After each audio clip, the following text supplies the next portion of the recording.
മഹാനായ ശൈഖുനയെ പറ്റി ഒരുപാട് അത്ഭുതങ്ങൾ ഇവിടെ പറഞ്ഞ്.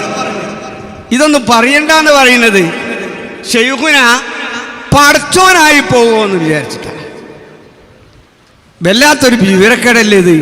ഷഹാദത്ത് കലിമ ഒന്ന് നല്ലോണം പഠിക്കുന്നാൽ ഈ വിഡ്ഢിത്തരം പറയാൻ തോന്നൂല.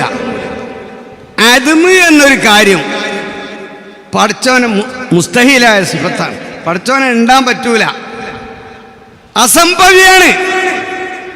96 കൊല്ലം മുമ്പ് ലോകത്തേടെങ്കിലും തെരഞ്ഞെടുന്നാൽ CM അബൂബക്കർ മുസ്ലിയാർ എന്ന് പറഞ്ഞൊരു വലിയ നിങ്ങൾക്ക് തെളിയിച്ചു തരാൻ കഴിയോ? അത് അതുമാണ്.